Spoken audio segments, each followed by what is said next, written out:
Tuh, Waalaikumsalam warahmatullahi wabarakatuh.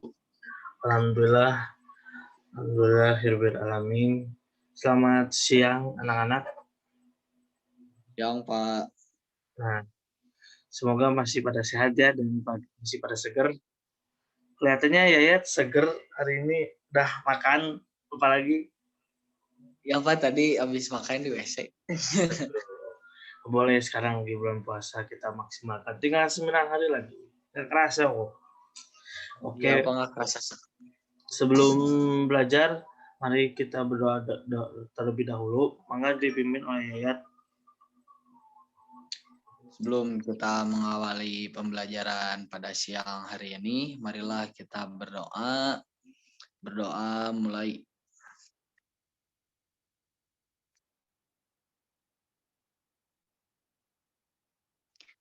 Berdoa selesai. Baik, sebelum mulai mari kita absen dulu. Di sini ada Yayat yang Bapak lihat. Coba Iya. Yayat, teman-teman yang lain ada yang nggak hadir nggak untuk hari ini? Mungkin 2 orang Pak yang nggak hadir. Siapa tuh? Itu adik kakak Agung Moroj sama Agung Nugraha. Oh, ya si kembar ya. Iya Pak. Oh, boleh. Nanti laporan absensinya nanti ke Bapak ini di akhir. Oke, Ya gitu. Pak. Sebelum masuk ke materi yang baru pada hari ini, ada yang masih ingat dengan materi yang minggu kemarin? Kalau nggak salah mah Pak, beriman kepada para malaikat. Bagus. Iman kepada malaikat, malaikatnya apa aja tuh kalau seinget ya? Aduh, malaikatnya ada berapa ya? Ada 10 kalau nggak salah Pak. Nah, Bener benar, nggak? benar. Oh. Nah, ini kan waktu itu kan kita membahas tentang iman kepada malaikat. Nah, sekarang lanjutannya dengan iman kepada kitab-kitab Allah.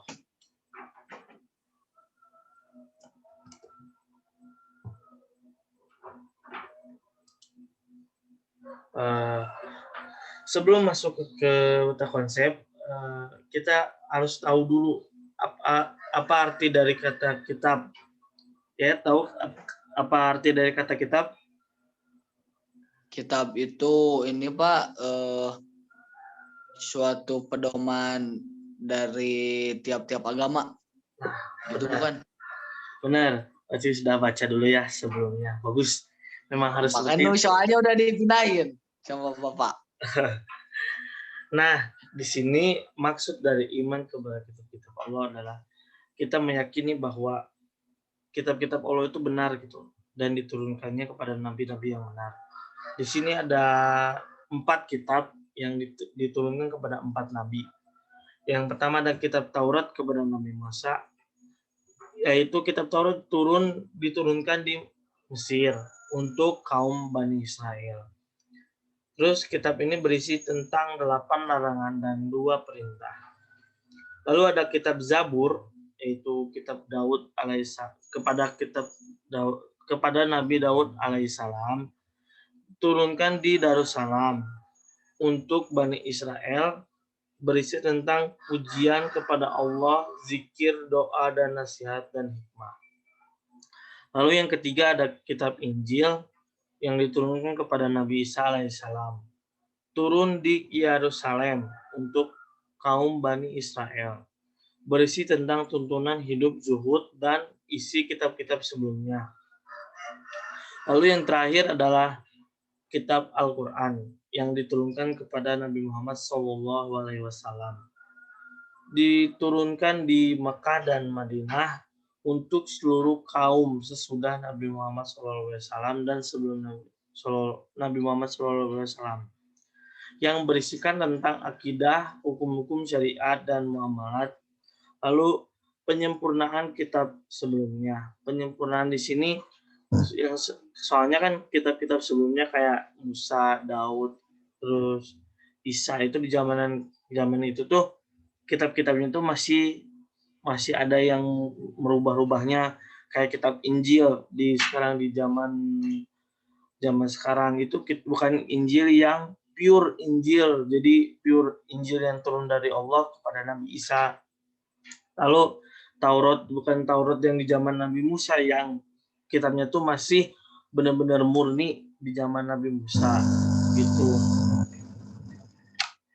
Lalu yang selanjutnya ada pengertian beriman kepada kitab Allah. Iman artinya percaya. Iman kepada kitab Allah artinya mempercayai dengan sepenuh hati bahwa Allah telah menurunkan beberapa kitabnya kepada Rasulnya yang berfungsi sebagai penuntun kepada umatnya manusia dalam menjalani kehidupannya. Lalu belum dikatakan seorang mukmin bila dia belum beriman kepada kitab-kitabnya. Lalu ada firman Allah yang berbunyi, Ya ayyuhallazina amanu billahi wa rasulihi wal kitabil lazi nazzala ala rasulihi wal kitabil lazi anzala min qabl wa man yakfuru billahi wa malaikatihi wa kutubihi wa rusulihi wal yaumil akhir faqad dolalan ba'ida, yang berbunyi, wahai orang-orang yang beriman, tetaplah kamu sekalian beriman kepada Allah dan Rasul-Nya dan kepada kitab yang Allah turunkan kepada Rasul-Nya dan kitab-kitab yang diturunkan sebelumnya. Barang siapa yang ingkar kepada Allah, malaikat-malaikatnya, kitab-kitabnya, Rasul-Rasulnya, dan hari kemudian, maka sungguhnya orang itu telah tersesat yang sangat jauh. Surat An-Nisa ayat 136. Tujuan dan maksud dari diturunkannya kitab-kitab tersebut adalah agar manusia beribadah kepada Allah Subhanahu wa taala semata tanpa menyekutukannya dan dengan sesuatu apapun. Lalu di sini ada kandungan kitab-kitab Allah. Yang pertama ada kitab Taurat. Pokok ajaran kitab Taurat berisi tentang akidah dan hukum-hukum syar'i atau yang terkenal dengan 10 perintah Tuhan, yaitu berisi dengan 8 larangan dan 2 perintah, yaitu yang pertama ada jangan ada padamu ialah Allah lain dari hadiratku. Terus yang kedua, jangan membuat patung ukiran dan jangan pula menyembah patung karena aku Tuhan Allahmu. Yang ketiga ada jangan kami menyebut Tuhan Allah dengan sia-sia. Yang keempat, ingatlah kamu akan hari Sabat supaya kamu sucikan dia. Yang kelima, berilah hormat kepada bapak ibumu. Yang keenam, jangan membunuh sesama manusia. Ketujuh, larangan berbuat zina. 8, larangan mencuri. 9, larangan menjadi saksi palsu. Yang ke-10, larangan keinginan memiliki hak orang lain. Yang selanjutnya ada kitab Zabur. Isi kandungan kitab Zabur berisi tentang kumpulan pujian-pujian kepada Allah atas segala nikmatnya. Selain itu berisi tentang zikir, doa, nasihat, dan hikmah. Kitab Zabur merupakan petunjuk untuk kaum Nabi Daud alaihissalam. Lalu di sini ada firman-Nya surat Al-Isra ayat 55 yang berbunyi, dan Tuhanmu lebih mengetahui siapa di langit dan di bumi, dan sungguh kami telah memberikan kelebihan kepada nabi-nabi dan sebagainya lainnya, dan kami berikan Zabur kepada Nabi Daud alaihissalam. Lalu yang selanjutnya itu ada Injil. Isi kandungan kitab Injil adalah ajaran untuk hidup dengan zuhud, karena pada masa itu orang-orang Yahudi sedang dilanda kerasukan dan ketamakan kepada harta. Isi lainnya dengan kitab-kitab sebelumnya, namun sebagian menghapus hukum-hukum yang tertera di kitab Taurat yang tidak sesuai di masa itu. Lalu ada surat Al-Maidah ayat 46 yang berbunyi, coba ayat bacakan artinya. Coba di mute dulu, itu masih ke mute. Dan kami iringkan jejak mereka yaitu nabi-nabi Bani Israel. Dengan Isa putra Maryam, membenarkan kitab-kitab sebelumnya yaitu Taurat. Dan kami telah memberikan kepadanya Injil, sedang di dalamnya ada petunjuk serta pengajaran untuk orang-orang yang bertakwa. Quran surat Al-Maidah ayat 46. Bagus. Lalu kandungan kitab Al-Quran yang sudah jelas gitu, itu diturunkan kepada Nabi Muhammad SAW. Terus di sini ada ayat yang menjelaskan tentang surat Al-Hijr ayat 9. Inna nahnu nazzalna zikra wa inna lahu lahafizun. Sesungguhnya kami telah menurunkan az-zikro atau Al-Quran dan sesungguhnya kami benar-benar memeliharanya. Adapun isi Al-Quran tersendiri sebagai kitab suci umat Islam adalah sebagai berikut. Yang pertama tauhid, yakni tentang keimanan kepada gaib yang gaib, kitab Allah dan hari akhirat. Syariat, yang kedua syariah berisi hukum-hukum Allah. Yang ketiga adalah akhlak, yakni tentang pedoman berakhlak. Yang keempat adalah ibadah, yakni tentang ketentuan hubungan manusia dengan Allah. Yang kelima adalah muamalah, yakni tentang ketentuan hubungan dalam kehidupan sosial. Yang keenam adalah sejarah, berisi tentang kisah-kisah pada Nabi, Rasul, dan umat yang terdahulu. Lalu yang ketujuh yang terakhir itu ada wa'ad dan wa'id. Artinya janji-janji Allah kepada orang yang beriman dan kepada orang kafir akan adanya di hari kemudian atau hari kiamat, sudah hari kiamat, hari kebangkitan. Oke, lanjut. Terus ada cara beriman kepada kitab Allah, yang ada beberapa cara beriman kepada kitab Allah sebagai berikut. Yang pertama, beriman dan meyakini bahwa kitab-kitab suci tersebut diturunkan dari sisi Allah SWT. Allah menurunkannya langsung dengan memperantarain malaikat Jibril itu untuk menyampaikan wahyunya kepada umatnya, kepada nabinya. Yang kedua, beriman dan mempercayai nama-nama kitab suci yang diketahui.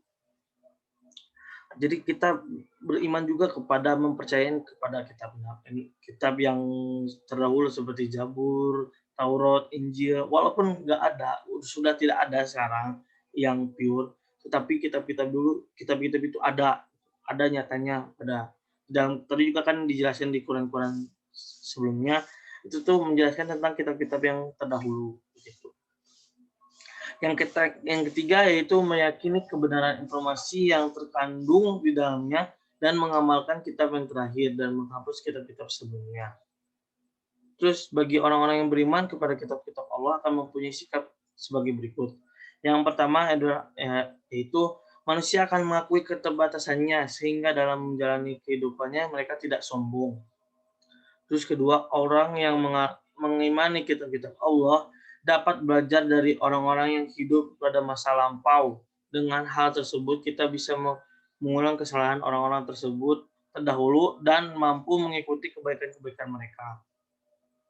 Yang ketiga yaitu orang-orang yang mengamalkan isi kitab terlihat dari sikap kesehariannya, yaitu bersikap jujur, amanah, bersyukur, terus bertanggung jawab, disiplin, dan sebagaimananya diperintahkan Allah Subhanahu wa Ta'ala. Dalam kitab suci pada awal surat Al-Baqarah, di sini juga dijelaskan zalikal kitabul la raiba fi hudal lil muttaqin. Ya, yang artinya kitab Al-Qur'an ini tidak ada keraguan padanya, petunjuk mereka yang bertakwa. Nah, di Al-Qur'an ini juga menjelaskan kata-kata yang jelas, tidak membuat rancu, terus tidak membuat ragu yang membacanya. Dan kitab Al-Quran ini adalah menjadi pedoman atau alat bertakwa mereka kepada Allah Subhanahu wa Ta'ala. Lalu yang terakhir ada menampilkan sikap mencintai Al-Quran sebagai kitab Allah. Di antara sikap yang menunjukkan kecintaan terhadap Al-Quran adalah sebagai berikut. Yang pertama, membaca Al-Quran secara rutin. Ingat, membaca Al-Quran secara rutin itu bagus juga, dan kita juga dianjurkan pada bulan puasa sekarang membaca Al-Quran sebanyak-banyaknya dan menghantarkan beberapa kali. Terus ada memahami isi Al-Quran. Selain kita membaca, kita juga harus memahami isi dari Al-Quran tersebut dan Ketiga, nyambung juga mengamalkan dalam kehidupan sehari-hari. Jadi sudah memahami, terus kita juga mengamalkannya di kehidupan sehari-hari. Ada kan ayat-ayatnya tentang berpuasa, itu kan isinya kan kita pahami itu tuh sebagai makhluk yang bermukmin atau makhluk Allah yang bermukmin yang mempercayai bahwa puasa itu juga adalah perintah Allah, kita juga mengamalkannya di kehidupan sehari-hari seperti melaksanakan puasa dan sebagainya. Oke, seperti itu. Mungkin sebelum ditutup ada yang ingin bertanya? Ada bertanya? Mau nanyain Pak, kan ada 4 kitab ya dari tiap agama itu, berarti kan 4 pedoman. Terus apakah dari 4 itu tuh itu semua tertuju kepada Allah atau gimana? Soalnya kan dari tiap agama itu berbeda keyakinan, Pak. Jadi gimana, Pak? Oke. Mungkin yang di sini yang diturunkan oleh Allah itu kitab Zabur, Taurat, sama Injil itu yang terdahulu ya, yang sebelum diutak-atik oleh manusia. Kan sekarang mah mungkin belum, tidak murninya karena ada campur tangan manusia di dalamnya. Nah, di sini menjelaskan di kitab-kitab ini harusnya itu kan diturunkan kepada Nabi Musa, Nabi Daud, Nabi Isa. Itu tuh mereka itu kan turunan utusan Allah. Berarti otomatis mereka itu mengajak pada zamannya itu kepada menyembah kepada Allah. Tetapi kan dulu belum pas zamannya Nabi Musa, Nabi Daud, Nabi Isa itu belum adanya namanya Al-Qur'an. Maka Allah menurunkannya kitab-kitab tersebut pada zamannya. Lalu disempurnakanlah lah pada di zamannya Nabi Muhammad di kitab Al-Qur'an gitu. Jadi memang kalau yang kita percaya di agama Islam itu kitab-kitab itu masih berhubungan dengan Allah. Tapi kalau di luar sana di barat itu mereka juga percaya kayak Injil itu mereka percaya juga itu tuh nyambungnya ke Tuhan Yesus, ada Tuhan Allah ya di situ ada Tuhan Ibu juga. Jadi kalau di Islam itu langsung ke Allah. Ya, seperti itu ya. Ada lagi? Oh, ya Pak, cukup Pak. Baik. Ada lagi dari anak-anak yang lain ingin tanya sebelum ditutup? Cukup kayaknya Pak. Oke, baik. Sebelum ditutup, alhamdulillahirabbil alamin. Terima kasih kepada anak-anak yang sudah memperhatikan dan ini untuk minggu depan silakan baca-baca lagi tentang bab kitab ini sebelum kita sebelum kita eh, lebaran itu. Mohon maaf juga dari Bapak, salamkan kepada orang tua yang di rumah. Semoga sehat-sehat selalu dan semoga dalam lindungan Allah Subhanahu wa taala. Mungkin seperti itu. Eh, Sebelum kita tutup, mari kita tutup pembelajaran pada hari ini dengan bacaan hamdalah dan kifaratul majelis. Alhamdulillah. Alhamdulillahirabbil alamin. Subhanakallahumma wa bihamdika asyhadu an la ilaha illa anta Asyhadu an la ilaha illa anta astaghfiruka wa atubu ilaik. akhirul kalam. Assalamualaikum warahmatullahi wabarakatuh. Waalaikumsalam warahmatullahi wabarakatuh.